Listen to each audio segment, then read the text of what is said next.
पर्वतमाला ये जो योजना है, जो प्रधानमंत्री जी के मार्गदर्शन में हमने शुरू की है, वो देश के लिए बहुत महत्वपूर्ण है। हमने 1,25,000 करोड़ के 200 प्रोजेक्ट आइडेंटिफाई किए हैं और ये संख्या और करीब 400 प्रोजेक्ट बढ़ सकते हैं। ये प्रोजेक्ट को 5 साल में हमने शुरू करने का तय किया है और जिसके कारण 2 प्रकार के जहां टूरिस्ट स्पॉट्स हैं, जैसे बद्रीनाथ, केदारनाथ, गंगोत्री, यमुनोत्री, या कुछ जगह पर मंदिर है ऊपर पहाड़ी ऊपर, वहां रोपवे, केबल कार, फेनिकुलर रेलवे है।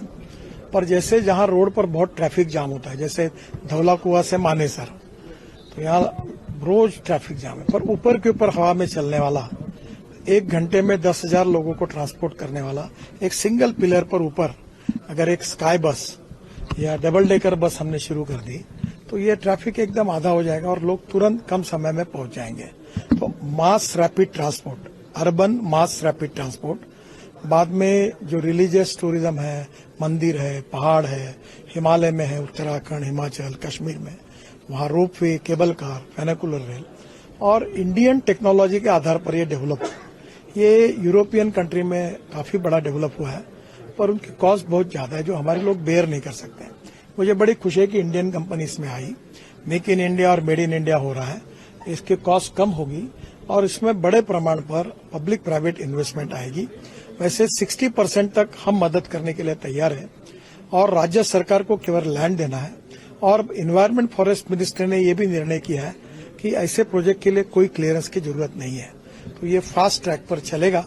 अभी 7-8-10 प्रोजेक्ट हमारे लगभग प्रोसेस में, आज कुछ अवार्ड हमने दिए हैं, कुछ स्टेट से हमने एमओयू किया है और ये रोजगार निर्माण करेगा इंफ्रास्ट्रक्चर डेवलपमेंट में और उसके साथ साथ ग्रोथ में भी पार्टिसिपेट करेगा।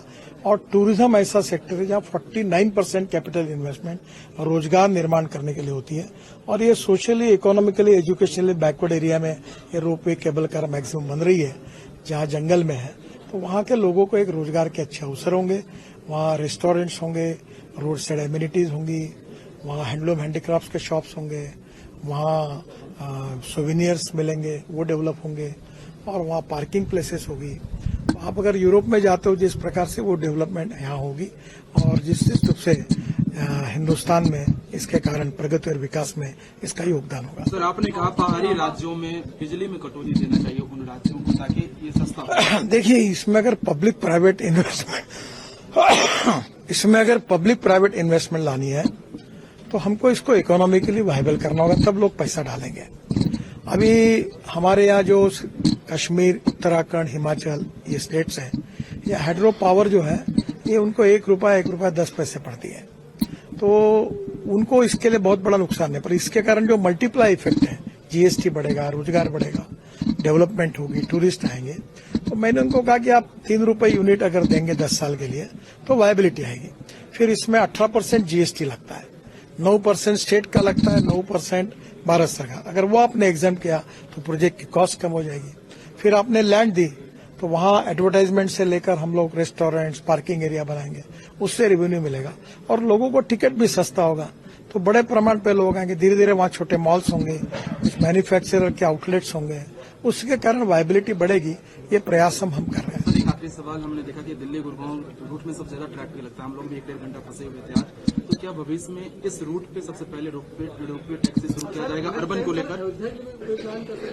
देखिए, पहली बात तो ऐसी है कि आप जो कह रहे हो वो मैं भी आज अनुभव कर चुका हूं और मेरी इच्छा है, अभी तक कोई एकदम निर्णय नहीं हो पाया, पर अभी द्वारका एक्सप्रेस हाईवे जो है ये शुरू होने के बाद 50% कंजेशन कम होगा, पर हम इसके बारे में भी जरूर सोचेंगे।